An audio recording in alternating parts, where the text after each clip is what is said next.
अऊज़ुबिल्लाहिमिनश्शैतानिर्रजीम बिस्मिल्लाहिर्रहमानिर्रहीम। इन्ना मअल उसरी युसरा, बेशक मुश्किल के साथ आसानी है। अस्सलाम वालेकुम स्टूडेंट्स, उम्मीद बखैर।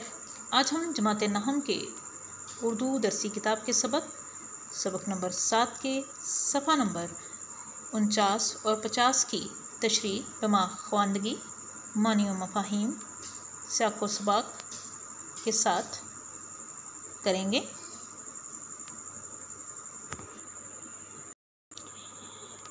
सबक आरामस्कून सैयद इम्तियाज़ अली ताज का एक शाहकार फनपारा है जो ड्रामाई शक्ल में आपके सामने है। चलिए पहले हम तशरीह का खाका दोबारा दोहरा लेते हैं। स्टूडेंट्स, तरतीब में खाका कुछ इस तरह होगा। तशरीह का तरीक़ाकार आप इस तरह अपनाएंगे। हवाले मतन, फिर सबक का नाम, मुसन्निफ़ का नाम, माख़ज़। अगली आपकी जो अगला पड़ाव है वो है ख़त कशीदा अल्फाज के मानी या मुश्किल अल्फाज के मानी। इस वक्त आप कॉपीज़ पे काम कर रहे हैं, सो मुश्किल अल्फाज के मानी। वरना आपको जब सवाल दिए जाते हैं तो अल्फाज जो मुश्किल अल्फाज होते हैं उनके नीचे ख़त कशीदगी की होती है, यानी कि वो ख़त कशीदा होते हैं, अंडरलाइंड होते हैं। फिर आप साक़ो सबाक लिखेंगे। साक़ो सबाक इससे पहले, इस पैराग्राफ से पहले कहानी में क्या हो चुका है उसके बारे में आप, जैसे कल भी मैंने आपको बताया कि हमने जब इब्तिदा की थी तो ओवरऑल हमने इसका साक़ो सबाक बयान किया था। लेकिन जैसे जैसे हम आगे बढ़ते हैं तो फिर उतना साक़ो सबाक लिख कर हम साथ राब्ता की लाइन इस्तेमाल करते हैं कि ये आगाज़ से लिया गया है, दरमियान से लिया गया है, या सबक के इख्तिताम से लिया गया है। उससे अगला पड़ाव हमारा है तशरीह। तशरीह में स्टूडेंट सबसे पहले मुसन्निफ़ के असलूब के बारे में आप एक दो लाइनें लिखते हैं। सबसे इम्पोर्टेंट ये है, ठीक है। मज़ीद बाकी चीज़ों की तरफ हम ध्यान नहीं देते कि क्या उनकी तसानीफ़ हैं, वो कहाँ पैदा हुए, क्या नहीं, ये इसकी ज़रूरत नहीं होती उस वक्त उनके हमने फ़नी असलूब को, उनके फ़न पे बात करनी होती है। सो इसलिए हम सिर्फ असलूब को देखते हैं। इससे आगे फिर हम एक दो लाइनों के बाद साथ ही हम तशरीह पैराग्राफ शुरू कर देते हैं। उसकी हेडिंग नहीं देते, साथ साथ हम काम करते चले जाते हैं। और इसके दौरान ही आप फिर हवाला जात भी ऐड करते हैं, वो आपके पैराग्राफ के मुताबिक ही होना चाहिए। सो आगे आगे बढ़ते हुए आप अपने जो तशरीह है उसको वाइंड अप भी करते हैं, एक मज़मून की तरह ही निभाते हैं। स्टूडेंट्स, सबक के मरकज़ी ख़्याल को आप जान चुके हैं। यही असल में आपका साक़ो सबाक है जो जैसे जैसे सबक आगे बढ़ता है ये उसके मुताबिक ढलता चला जाएगा। सो इसको असबर कीजिए। ये इसका जो मरकज़ी ख़्याल है, इसी पर तशरीह और खुलासे को आप बुनेंगे, उसकी बुनतकारी करेंगे। तशरीह में तशरीह मतन यानी सबक के सफ़ा नंबर 47 से 52, यानी कि कुल जो आपका ये सबक है उसमें आप ये हवाले के तौर पर इस्तेमाल कर सकते हैं, हवाला जात इस्तेमाल कर सकते हैं। हवाला मतन नहीं है बल्कि हवाला जात हैं। सो थोड़ा मैं पढ़ देती हूँ ताकि आपको याद करने में आसानी हो। सहारा जो किसी का ढूंढते हैं बहरे हस्ती में, सफ़ीना ऐसे लोगों का हमेशा डूब जाता है। अगला शेर देखिए, कुछ जहदे मुसलसल से थकावट नहीं लाजिम, इंसान को थका देता है सोचों का सफ़र भी।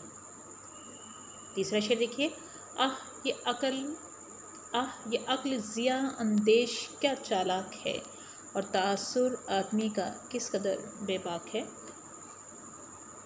चौथा शेर देखिए, गरां जो मुझ पे हंगामाए ज़माना हुआ, जहाँ से बांध के रखते सफ़र रवाना हुआ। आगे बंद है बजा शेवाए तस्लीम में मशहूर हैं हम, किस्सा दर्द सुनाते हैं कि मजबूर हैं हम। सास खामोश हैं फरियाद से मामूर हैं हम, नाला आता है अगर लब पे तो माजूर हैं हम। उससे अगला शेर देखिए, छुपाती नहीं ये कायनात ज़मीर अपना, छुपाती नहीं ये कायनात ज़मीर अपना, कि ज़र्रे ज़र्रे में है ज़ोके आशकारी। सफ़र है शर्त मुसाफिर नवाज बहतीरे, हज़ार हा शजर सायादार राह में। स्टूडेंट्स, मैं ज़रा इसको और क्लियर कर देती हूँ ताकि आपको पढ़ना और इसको याद करना आसान रहे। याद कीजिए, जितने हवाला जात याद करेंगे एक सबक का दूसरे से कहीं ना कहीं कोई ताल्लुक़ बन जाता है, आप वहाँ भी इसको इस्तेमाल कर सकते हैं।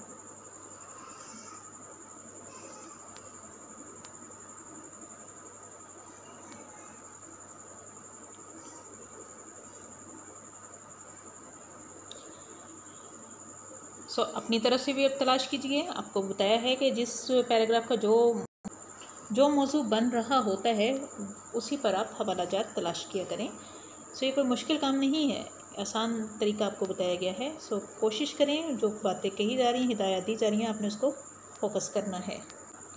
उम्मीद है वासिक हैं, अल्फाज मानी आप याद कर चुके होंगे, कल मैंने दोहराए थे। आज भी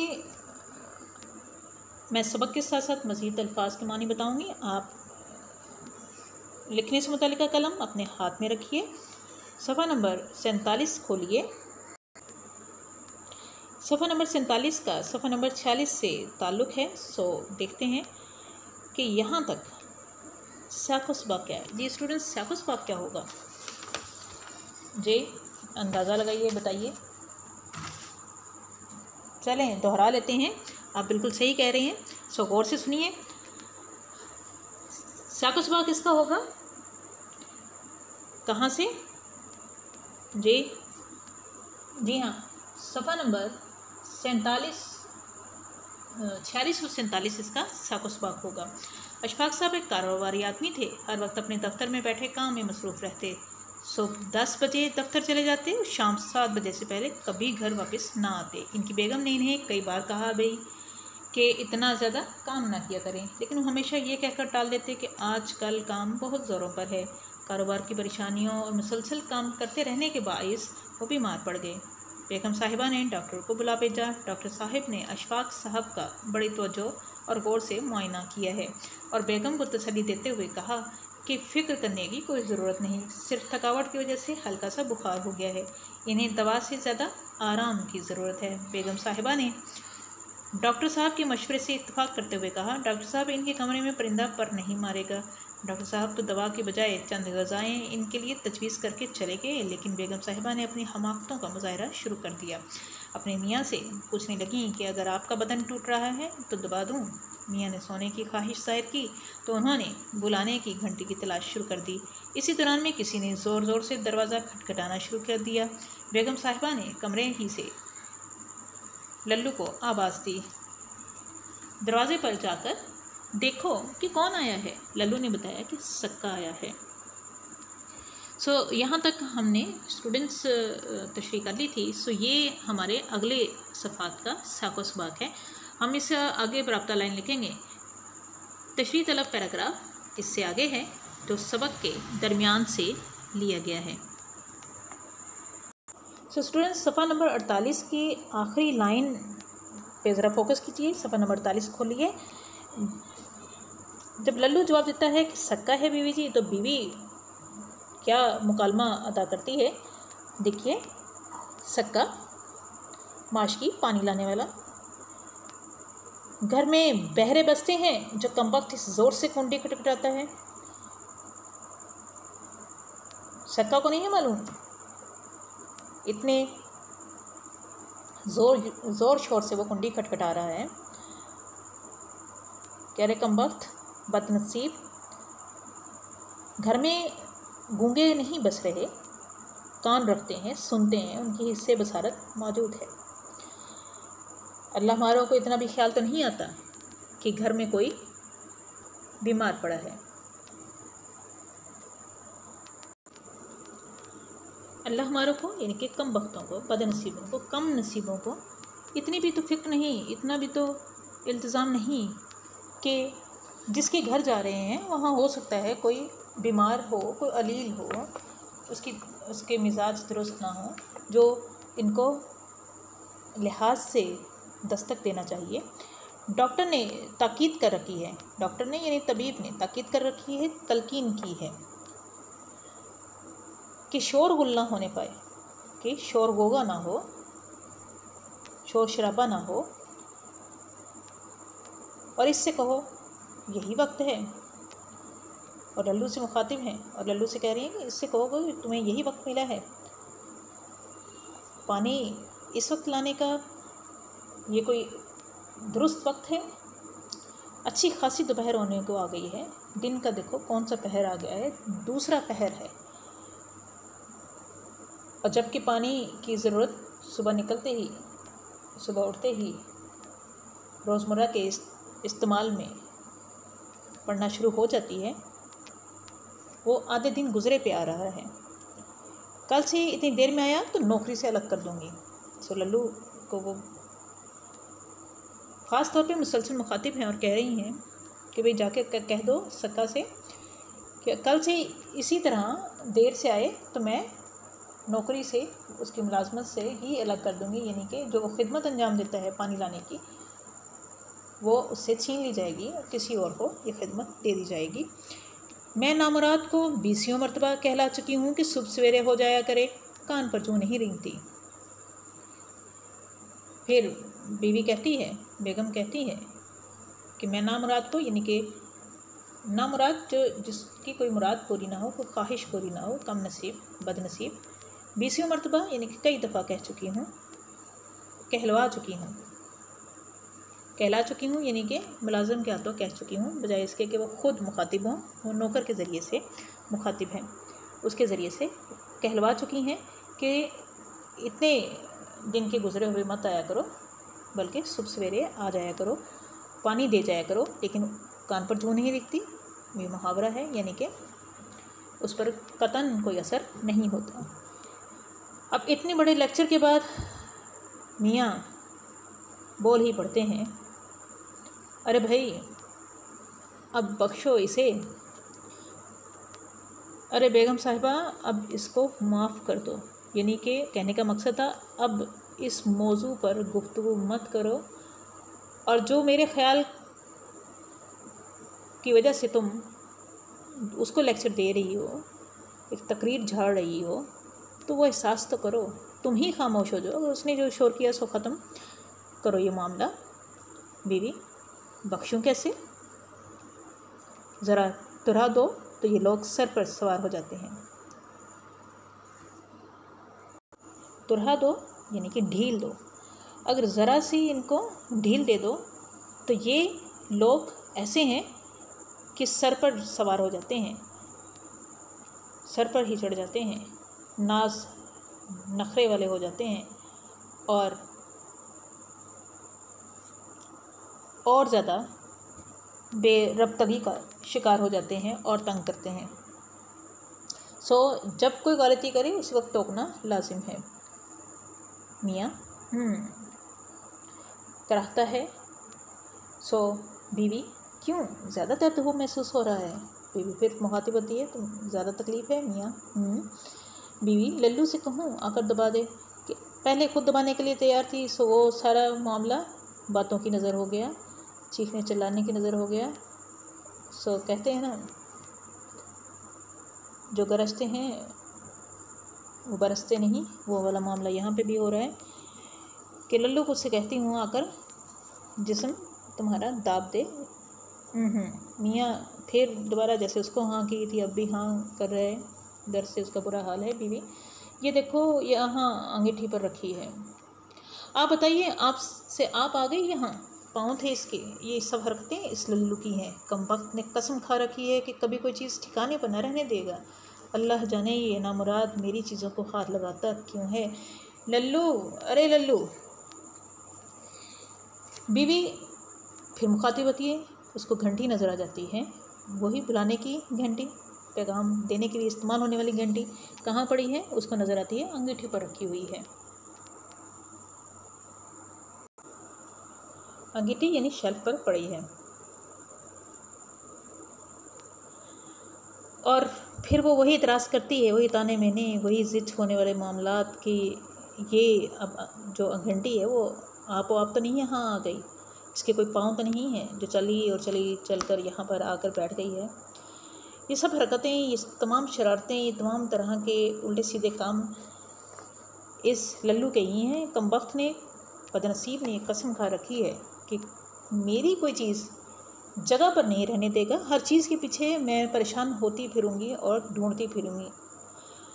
अल्लाह जाने, न जाने, खुदा जाने ये कमबख्त कम नसीब मेरी चीज़ों को हाथ लगाता ही क्यों है।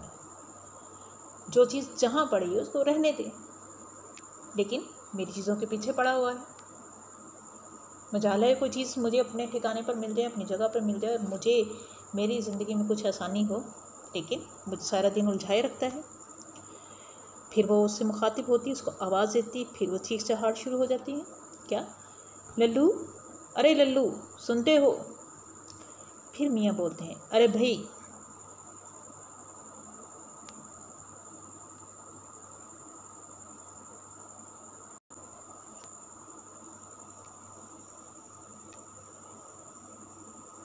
अरे हाँ,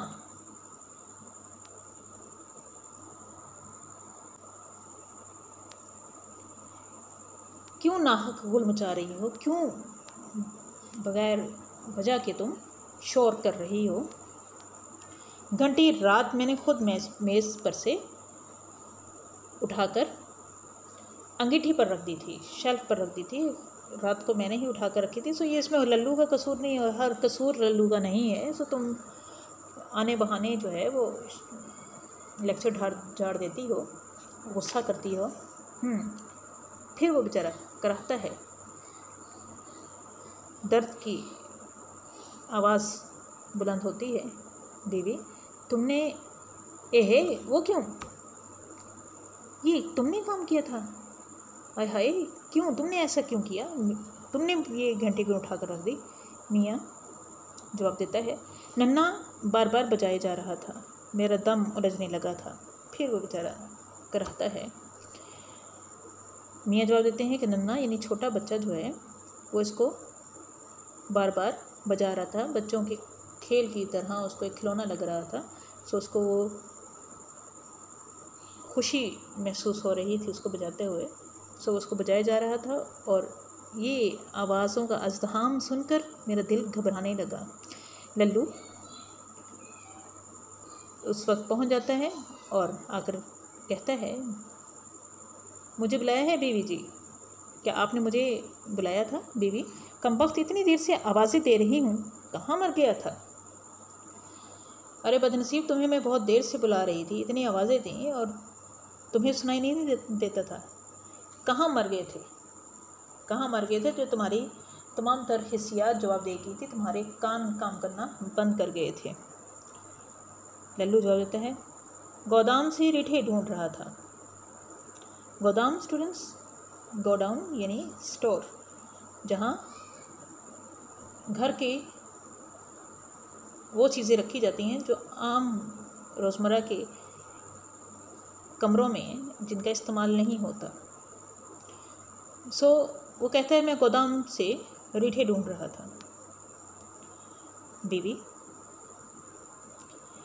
सुबह सवेरे कहा था, कमबख्त तुझे अब तक रीठे मिल नहीं चुके? मैंने ये काम तो तुम्हें सुबह सवेरे कहा था और तुम ऐसे बदनसीब हो कि तुमसे कोई काम ही नहीं बन पड़ता। ये रीठे भी अल्लाह मारे तुम तलाश नहीं कर सके। रीठे स्टूडेंट्स गोल बेंटों की शक्ल में होते हैं, यूँ समझ लीजिए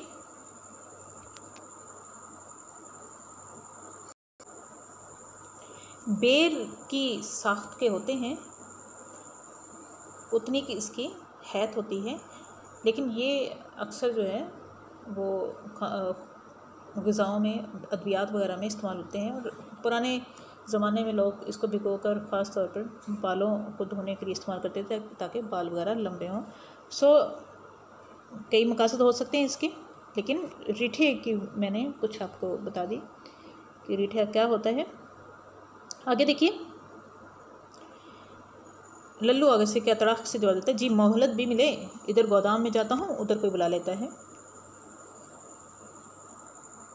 मोहलत मिले, वक्त और फुर्सत भी तो मिले इस काम की, जो काम आप कहते हैं वो काम करने की मुझे फुर्सत भी मिले। इधर मैं गोदाम की तरफ जाता हूँ, चंद कदम ही बढ़ाता हूँ कि उधर साथ ही मुझे कोई और काम बताने के लिए बुला लिया जाता है। बीवी, हाँ बड़ा काम रहता है ना, बेचारे को सर खुजाने की फुर्सत ही नहीं मिलती। भाग यहाँ से, निकल जाकर रीठे ढूंढ। लल्लू जाता है तो ये घंटी यहाँ तुम्हारे सराहने रख जाती हूँ। और बीवी जो है वो लल्लू की इस बात पर तैशपा हो जाती है, आग बबूला हो जाती है और कहती है, हाँ बड़े काम करते रहते हो तुम, बड़े ही ज़्यादा काम तुम्हारे रहते हैं। इतने मैंने काम बताए हुए हैं कि तो कुछ बहुत ज़्यादा काम तुम्हारे अभी रहते भी हैं। बेचारा है तो बेकस है कि तुम्हें तो इतनी भी फुर्सत नहीं कि तुम सर ही खुजा लो, यानी कि बिल्कुल भी फुर्सत नहीं है। चलो भागो, निकलो यहाँ से और रीठे ढूंढो। ऐसे नकारा होगा कि काम तुमसे बन ही नहीं पड़ता और लगे हो बहाने बनाने। फिर दोबारा मियाँ से मुखातिब होती है, ये घंटी जो है मैं आपके सरहाने रख जाती हूँ। सरहाना यानी कि जहाँ सर रखते हैं उस जगह पर, बिस्तर की वो जगह जहाँ पर हम सर रख कर सोते हैं। मियाँ कराह कर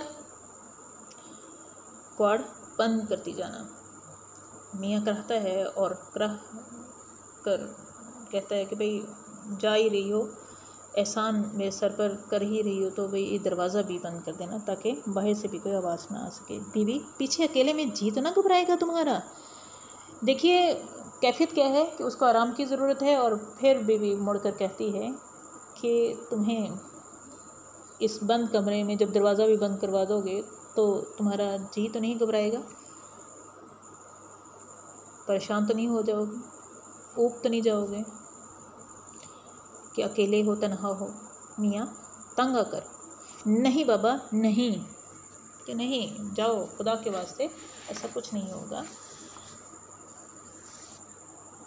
अगले सफ़े पर चलते हैं,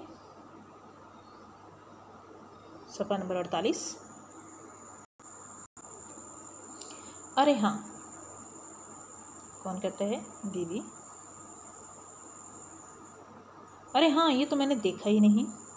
देखो क्या मत मारी गई है मेरी, को होश काम नहीं कर रहे मेरे। इस लल्लू ने मुझे खपा डाला है कि ये तो मैंने देखा ही नहीं है कि डॉक्टर साहब ने खाने के लिए क्या चीज़ें लिख गए हैं, कि डॉक्टर साहब ने आपके खाने के लिए कौन कौन सी ग़िज़ा लिखी है जो मैं आपको बना दूँ।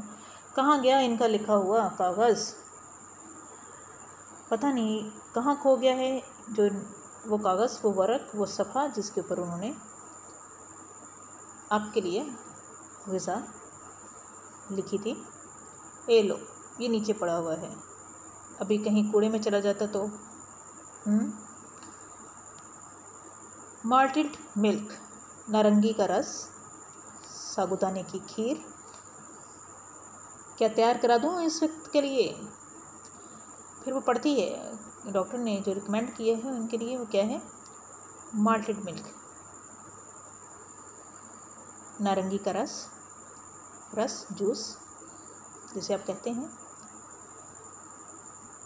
साबूदाने की खीर, साबूदाना जो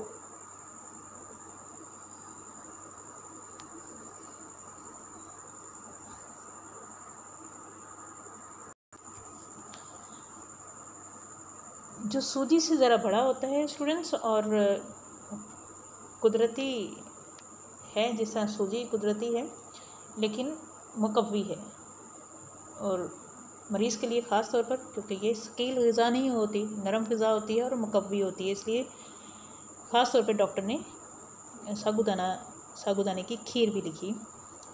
फिर साथ ही वो पलट कर मुखातिब होती है कि क्या मैं ये आपको तैयार करा दूँ इस वक्त के लिए, कि इस वक्त जो कुछ खाना है आपने तो ये खा लीजिएगा। मियाँ, जो चाहे भाई, जो तुम्हारा दिल करता है वो बनवा दो। बीवी, इसमें मेरे जी जाने के क्या सवाल, खाने आपको है या मुझे? कि भाई मेरा इसमें जी चाहना का क्या मतलब है, मेरी क्या ख्वाहिश है इसमें, मेरा दिल चाहे ना चाहे मेरी मर्ज़ी इसमें शामिल क्यों होनी चाहिए। ये तो आपने खाना है अपनी तबीयत के मुताबिक बताइए। मियाँ साबूदाना बना देना थोड़ा सा, चलो तुम साबूदाना ही बनवा देना थोड़ा सा, क्योंकि तबीयत खाने की तरफ नहीं है मियाँ की, इसलिए थोड़ा सा है साथ जुमला शामिल करता है। बीवी बस इससे क्या बनेगा, यखनी पी लेते थोड़ी सी, चूज़े की यखनी बनवाई देती हूँ, मुकव्वी चीज़ है। देखिए फिर वही एक रवायती अंदाज बीवी का कि बात मानने से ज़्यादा मनवाती है। सो वो वही औरत ज़ात के जो लबो लहजा और नफ्सियात है, देखिए किस कदर खूबी से खिल कर सामने आ रही है सैयद इम्तियाज़ अली ताज के कलम से। भाई इससे क्या बनेगा साबूदाने से, मैं आपको यखनी बनवा देती हूँ, आप यखनी पी लीजिएगा। यखनी किसको कहते हैं स्टूडेंट्स? जी हाँ, जिसे आजकल आप सूप का नाम देते हैं। ये मुतल्लिका चीज़ जैसे गोश्त है या कोई सब्ज़ी है, उसका असर पानी के अंदर आ जाता है, इतना पकाया जाता है कि उसका असर पानी में आ जाए, और वो यखनी लिक्विड यानी कि पानी की सूरत में होती है और ये जल्द हज़म हो जाती है और मुकव्वी भी होती है। सो इसलिए वो कहती है चूज़ा बाज़ार से मंगवाना होगा, चूज़े की यखनी बनवा देती हूँ, और फिर सबसे अहम बात यह है कि वो कुव्वत वाली है। मियाँ बनवा दो। बीवी 2 कदम चलती है, फिर मुड़ती है, फिर बोल पड़ती है, मगर मैंने कहा देर लग जाएगी यखनी की तैयारी में, चूज़ा बाज़ार से मंगवाना होगा। इस सल्लू को तो जानते हो, बाज़ार जाना है तो वहीं का हो रहता है। दोबारा अपनी राय पेश करती है कि बेहतर है कि मैं वही बात करूं जो इस वक्त नहीं हो सकती, जो हो सकती है वो करूं। क्या कि यखनी बनाने में देर लग जाएगी, जाहिर है चूज़ा घर में तो मौजूद नहीं, बाज़ार से मंगाना पड़ेगा, और लल्लू जाएगा तो बाज़ार का होकर रह जाएगा, वो बाज़ार में ही कहीं खो जाता है और घर जल्दी वापस आने का नाम नहीं लेता।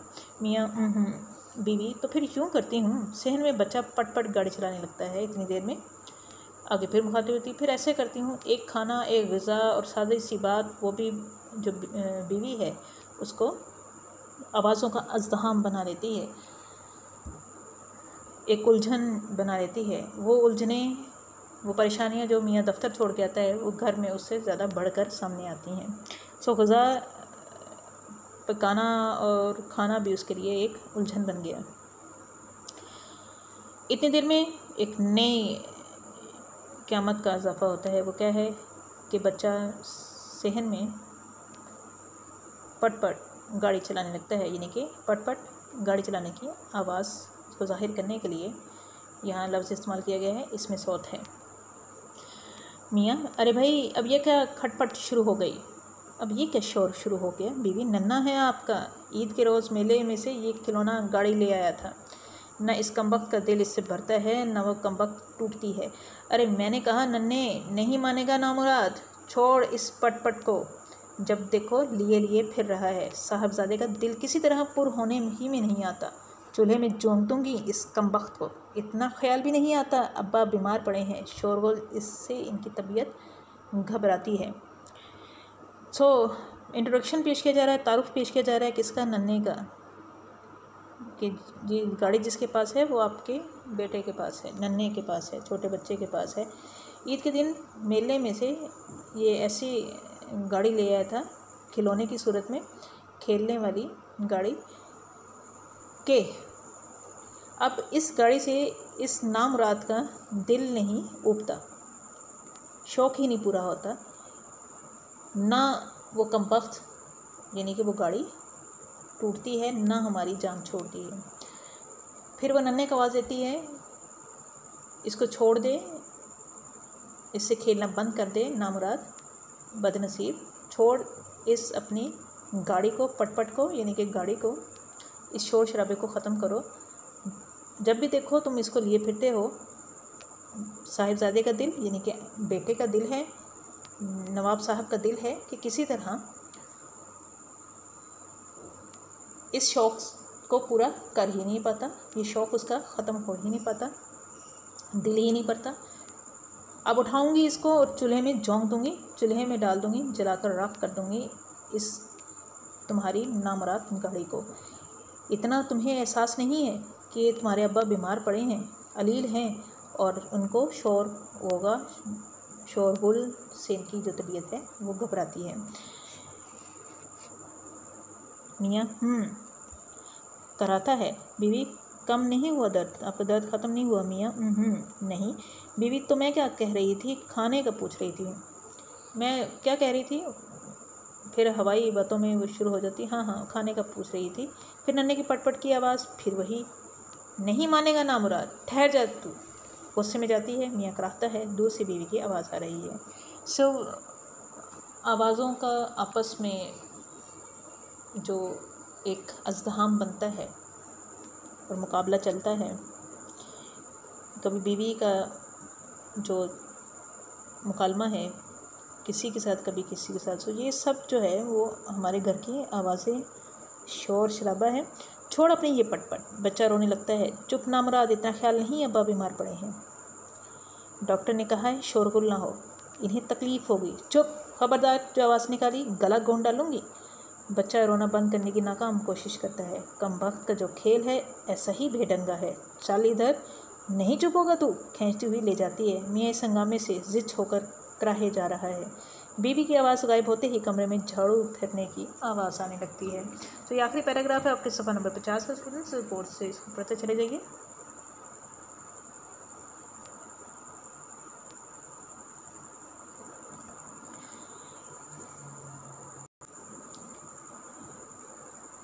बीवी उस बच्चे के पीछे है, उसको रोकती है, टोकती है, मारती है, फिर चुप कराती है, लेकिन वो इस बात को नहीं समझता। मज़ीद इसकी वजह से शोर-गुल बढ़ता चला जाता है। उसको समझाती है इन्हें तकलीफ़ होगी, चुप हो जाओ, ख़बरदार, जो तुमने आवाज़ निकाली उसको ख़बरदार भी करती है, रोकती है। अगर नहीं रुकते तो तुम्हारा मैं गला घोंट डालूँगी ताकि आवाज़ ही ना निकले, गला दबा दूँगी। बच्चा रोना बंद करने की एक नाकाम कोशिश करता है जिसमें वो कामयाब नहीं हो पाता। तो वो क्या करती है, साथ मज़ीद ताने मैंने देती है। अरे कमबख्त, कम नसीब, तुम्हारा जो खेल है ऐसा ही बेढंगा है, यानी कोई ख़ास तरीके का नहीं है, किसी कोई ख़ास खेलने वाला नहीं होता। बीवी उसको ताने मैंने देती है, उसको मारती है, डांटती है, फिर उसे चुप कराने की नाकाम कोशिश करते हुए उसको कहती है चल उधर, तो वो तो चुप नहीं करेगा। खींचती हुई उसको ले जाती है, घसीटते हुए उसको ले जाती है। मियाँ इस हंगामे से, इस शोर शराबे से जिच होकर, उकता कर और ज़्यादा करा रहा है, क्योंकि उसके असाबी तनाव में मज़ीद खिंचाव हो रहा है, इजाफ़ा हो रहा है, और उसकी हरारत में और उसके सर के दर्द में इजाफ़ा होते चला जा रहा है। बीवी की आवाज़ गायब होती है तो एक और क़यामत टूट पड़ती है। वो क्या है कि कमरे में अब झाड़ू फिरने की आवाज़ आने लगती है। झाड़ू इसमें आला है, सफाई के लिए इस्तेमाल होता है। स्टूडेंट्स, हमारे हिस्से दोम की तशरीह मतन मुकम्मल होती है। आप अच्छे तरीके से इसको याद कीजिए और हवाला मतन का इजाफ़ा कीजिए और ऐसे हवाला जात तलाश कीजिए जो तीमारदारी और ख़ास तौर पर इयादत मरीज़ के लिए होते हैं। अहादीस तलाश कीजिए, ठीक है। वस्सलाम, मिस्र सना।